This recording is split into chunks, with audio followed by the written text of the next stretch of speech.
Well, the new free application for federal student aid, or FAFSA, arrived during the holiday break, and there are a lot of changes. Karen Kafa has you covered on how the delay could impact colleges and students this year.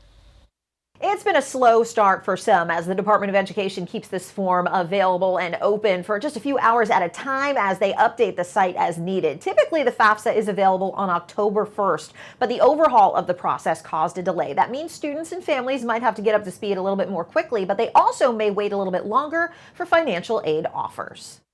A trimmed-down version of the free application for federal student aid, or the FAFSA, is now available online. You never know what federal aid you might be eligible for. The new FAFSA, which will determine federal aid eligibility for the 2024-25 academic year, has reduced the number of questions for students from as many as 108 to as few as 18. The Department of Education says some applicants can complete the form in less than 10 minutes. The revamp, approved by Congress in 2019 and 2020, is a response to criticism that the previous process was too complicated and simplifies applications in two major ways. First, a tool connected with the IRS will allow all applicants to pull appropriate tax data from their parents' most recent income tax filings with their parents' consent. The student will go in and say, yes, you can pull any information on file at the IRS for me.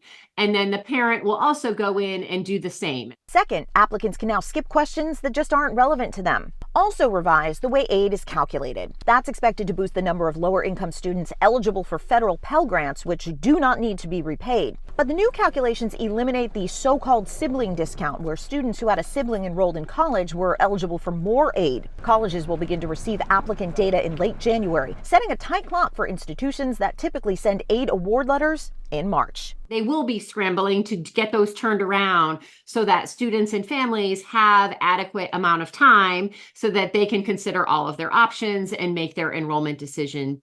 The Department of Education describes this period right now as a soft launch. So they do say there will be some periods of time when the form is taken offline for maintenance or updates. So factor that additional time into your application timeline, but don't panic. They say schools won't get FAFSA data until the end of January anyway. In Washington, I'm Karen Kafa.